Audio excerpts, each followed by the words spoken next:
हुआ करेगा, उस तरह की ऊंचाई यहाँ पे हो जाएगी, फिर भी लोगों के दर्शन नहीं होंगे, इतनी ज्यादा साथ संगत आया करेगी। तो वाकई ये देखने में आता है 25 जनवरी का भंडारा। और आम सत्संगों में भी स्टेज से पूरा आखिर तक नजर नहीं आता, ना साथ संगत को हम नजर आते और ना साथ संगत हमें।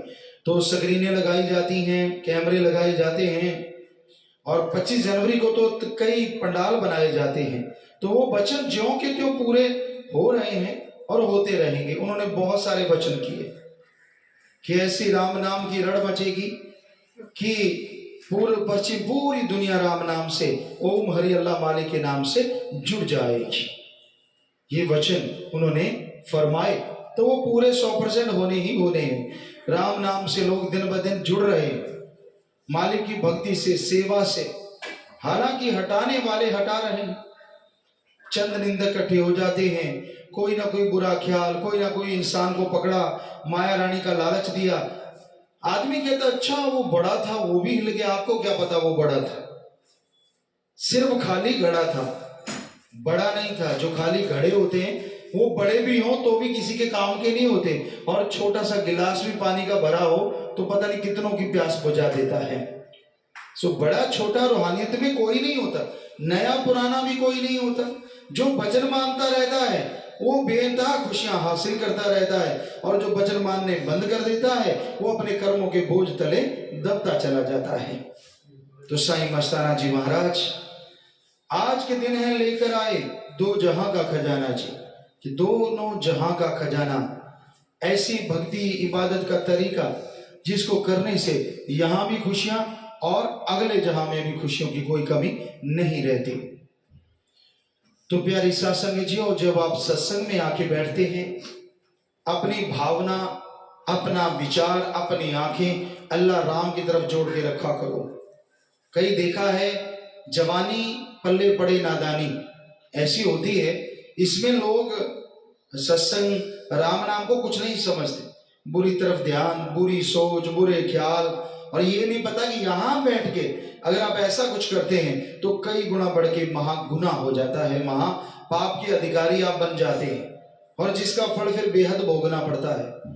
इसलिए सत्संग में आओ, अपना ध्यान एकाग्र करते हुए, अपने मन तन आत्मा को स्थिर करते हुए ईश्वर अल्लाह मालिक की याद में लगाओ। पहले ध्यान से सुनो तो सही सारी सत्संग, फिर कोई रिजल्ट निकालना कि आप राम नाम लेना नहीं लेना मर्जी आपकी, पर संतों की बात को सुनो तो ध्यान से, और भावना शुद्ध रखो, क्योंकि ये जवानी हमेशा नहीं रहती, ये अहंकार पल में मिट्टी में मिल जाया करता है।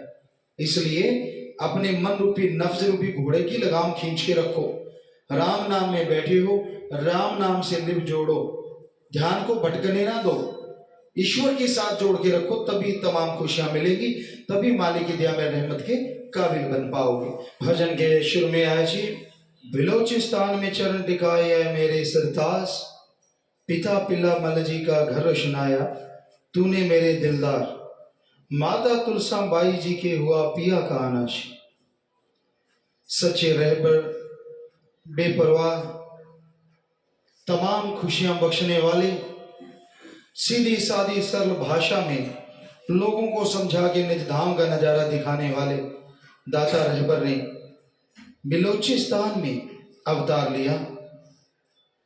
परम पूजनीय पिता पिल्लामल जी, माता तुलसाबाई जी के घर, और ऐसे ऐसे खेल खेले कि आम देखने वाला सोचता ये वास्तव में बच्चा बिल्कुल अलग है, बिल्कुल हटके है।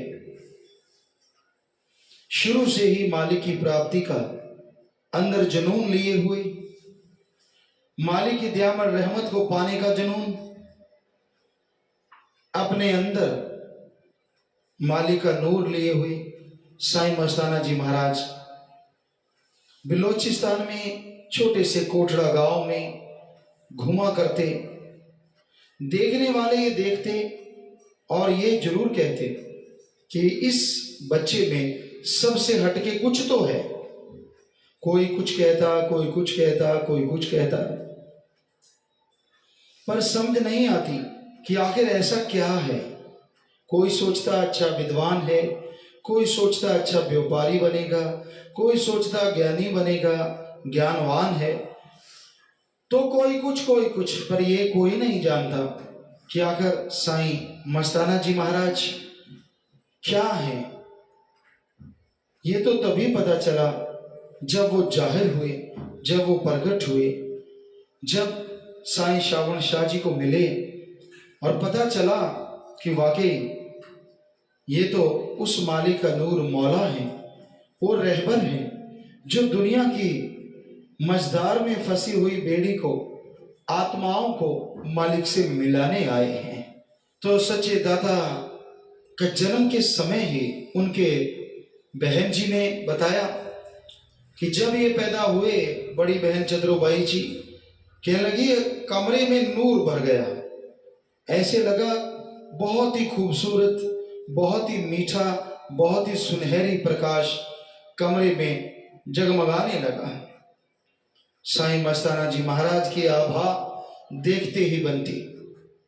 उस दाता परम पिता परमात्मा का नूर किसी कपड़े में छुपाया तो नहीं जा सकता। जो भी कोई आता देखता और धन धन कह के जाता। पूजनीय माता जी से कहते बच्चे तो सबके हैं पर आपका तो कुछ अलग है, कुछ हटके है। तो ऐसा नूर और रूहानियत में है कि मालिक जब नूरी स्वरूप में अपने संत पीर पैगंबर को भेजता है तो सब देवी देवता जो भी कारण शरीर में रहते हैं वो जय जयकार करते हैं, पुष्प वर्षा करते हैं और त्रिलोकी में दोनों जहान में जय जयकार गाया जाता है। तो मस्ताना जी महाराज के आगमन पे जब वो पधारे, इस धरा पे चरण टिकाए, दोनों जहां में जय जयकार हुआ।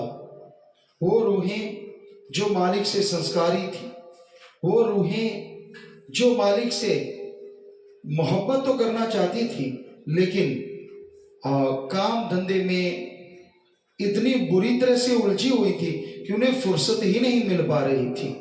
बुरी तरह से उलझी हुई जीवात्माएं, बुरी तरह से भरमती हुई काल के दौर में काल ने जगह जगह ट्रैप लगा के, जाल बिछा के इस तरह से रूहों को फंसा रखा था, इस कदर उलझा रखा था कि रूहें चाहकर भी निकल नहीं पा रही थी।